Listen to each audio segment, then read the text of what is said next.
Good morning. Good morning.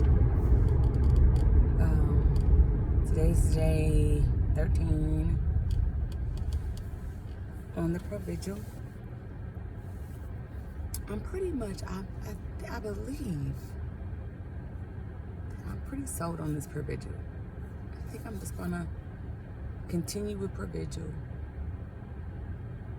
and then take the extra energy boost that I have been taking. Because as I've continued to talk to other people who mainly are in the teaching profession, but I'm sure there's other jobs too, I just haven't heard it as much, but everybody is just so tired. And I don't want to negate that it's just the teaching profession, because I'm sure it's not, right?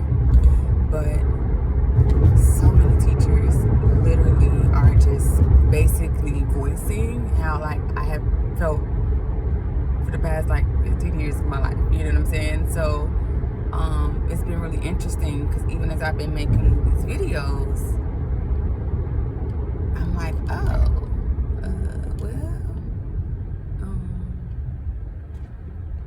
guess it's kind of like I'm normalized now. But no, seriously. So the tiredness definitely probably is a little bit more extreme for me at times. But you know, that's just life. Like so many things, it just doesn't. You know, the formulas, all of the steps, the mantras, all these things that are so very helpful, very much so, but they're not one size fit all, nor is it even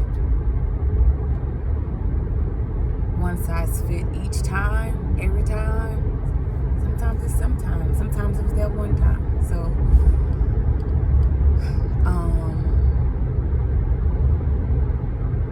and I think just once we can accept that and say, you know what, let me just try again, or try something else, or do something different, whatever, and not, it just will help with all kinds of anxiety and different things. Now, that's a simple way of me saying it, right? A lot of times you just gotta go through whatever it is you gotta go through so that you can grow, and hopefully you learn some lessons. For some people take 10 times, some 2 times, some 1 time. So anyway, I am, but I'm pretty good right now with the provigil and the extra energy stuff that I have, that I actually am out of. I'm gonna have to go to the store and get some more. But yeah, so basically my point is just saying that the reality of tiredness and needing rest, and I think just speaking for me being an American and that mindset of not that we work harder than anyone else. That's not at all what I want to communicate. I think it's just though a mindset even of I have to,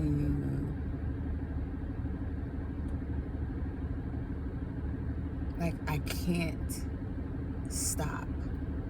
Or you know what? My worth is in my ability to do A, B, and C. And I think that mindset drives that desire a lot of times, so that when, or if we get sick, or if we do feel tired, need a rest, or we're stressed, and all the different ways stress affects us, mentally, emotionally, spiritually, physically, and then we feel like we're a failure, or that we're a loser, or that whatever, you know, and the reality is we are humans that are trying to figure out how to live the best that we can, but also in a system that encourages certain things, right? Or it puts forth certain experiences or scenarios to say that this is your best life. And for some, that may be. But for others, it may not. And I think, once again, just being able to say, you know what, that's not for me. I worked multiple jobs before. Even when you enjoy them. I have narcolepsy. What do I look like? What do I look like living on Red Bull and 5-hour energy drink? Is that a satisfying and fulfilling life? No. It's not. Will that catch up with me later on? Absolutely.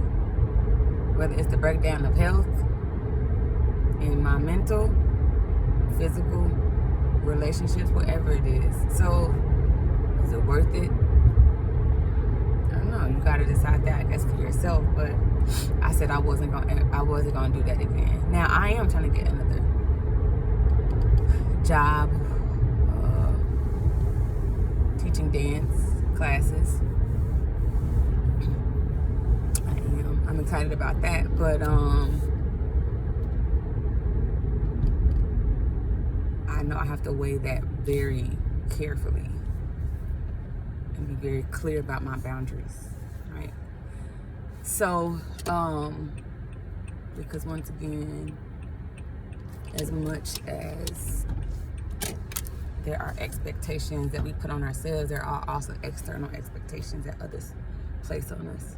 So, anyway, I said to say, today is a weekend day. So, you know, I can focus on my errands, focus on the things that I need to focus on. But I was talking to my mom about this just today as we were on the track. So it's the track, we're going to a dance class, part of self-care. My mom actually offered to do something to my hair. Now, what she is going to try to do, I don't know. My mom has been very disappointed with me and my hair. But that's been my whole life. Other than when I had a relaxer. But I appreciate her willingness. If you're going to talk about me, help me. And though I'm pretty fine with, you know, myself. I mean, yeah, so anyway. Me and my mom were talking about it today. Taking care of ourselves. Being diligent to do that. Taking the time that you need. We're talking about that. We were talking about something else. Anyway, I forget now. Because that's what happens. I get distracted. But yeah, so I'm going to dance class right now. Oh, we talked about how just well, she said for me the weekends are not really enough, and I feel that way, but you know, I'm like, I'm sure every person feels that way. But she was just saying, but you still do work on the weekends, and I was like, well, yeah, I do. And then she was like, you know, so you really don't have a break? And I was like, well, you know, she's like, what are you doing today? I said, well, me and a friend, we're going grocery shopping together. And my mom was like, I can't be your friend. But I was like, the reality is for a lot of people, right? Everybody's life is so busy. But it's like, if you want to spend time with people, you do things that it's kind of like as you do life, come alongside, right? So we don't have to create grandiose scenarios to spend time with the people we care about.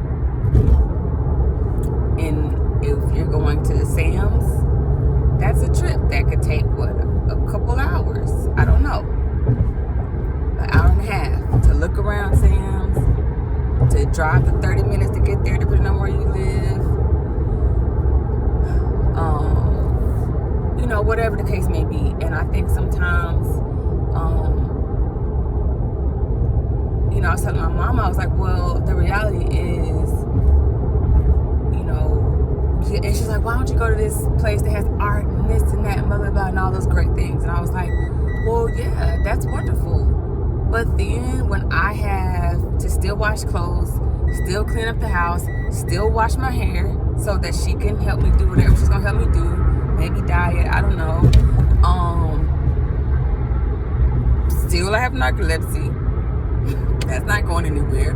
Still go to my dance class, still go to the grocery store, and then tomorrow, right, I have to go up to the school and prepare for the week.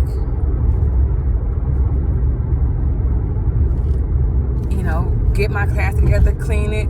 I was deep cleaning it Friday with the kids, having them help me wipe down shelves, and so I'm like, by the time the weekend is done, I am probably more tired than I was during the week. That rest, that sense of rest, I don't feel that I have. And so I said, and once again, people make those decisions, and it's fine. But my point to her was, that's why my friends and I choose to do things that allow us to get things done, and we're still able to be together. We can go to the grocery store. We can go get our nails done together. We can, that beeping sound is if people stop abruptly in front of you. The camera shows you like, oh, they were at this distance, now they're this distance. So once again, another thing, a feature with if I was falling asleep, right? And it's a good distance in front. Maybe, I don't know, maybe like 20 feet. So, I don't know. Hopefully I'll wake up in time if I'm dozing. But, anyway, so just saying, those are just things that I know specifically I have to do, because I will get worn out by anything and everybody. And then it causes me not to want to be around people, because it's like, listen, I can't, I can go to the mall for a couple hours, but you're not really a big mall person. So I'm not about to be out here, 8 hours, 5 hours, or, whatever, So I have a friend that just actually messaged me, and she want to go for a walk on like a trail, get outside. Both of us are really nature people, and so we're going to do that also. But once again, got a time limit for that because I still have narcolepsy. So anyway, those are just realities, but also including people in your realities if they want to be a part, and showing that you're making time. Last night I went to my nephew's game. I don't ever see him. An opportunity to support him, be there, also see my sister, also saw my mom. I walk in the mornings with my mom on the weekends. And so I told her, I said, you're saying you wouldn't be my friend because you want to do these extravagant things, and that's cool. But I'm like, but I spend this time with you. Walking doesn't really, it helps me, but like, I am a runner. I need to be jumping rope. I need to be doing other things because I don't get to work out all week long, for real. And so I was just like, I do this to spend time with you, not because, this is something that I would actually do. And that's when she was like, oh, no, that makes sense. Okay, I see what you're saying. Maybe you're not the most boring friend. And trust me, boring is that's not something I'm even remotely concerned about in terms of myself. I need to chill, like slow down, because I would do all the things. If it wasn't for narcolepsy, I would be jumping off mountains all the time. So anyway, skydiving, hang gliding, all the things. So I probably won't post again. Clearly, this is a really long one, but definitely I hope some of the things I said in terms of whether it was self-care or spending time with people, but making sure, it's important to do it in the times that you can, but making those a priority still, right? So who cares if it's grocery shopping? or we're washing clothes together or whatever, folding clothes, our kids are playing together, you know, whatever, whoever you are, people with kids, all the things. You make those times and make sure you're just present in those moments. Just be present. Be present. Because when you're not present, that's when you really miss out. And so you were there, but you weren't there. So if you're going to be there, be there. Be present. All right, I'm out.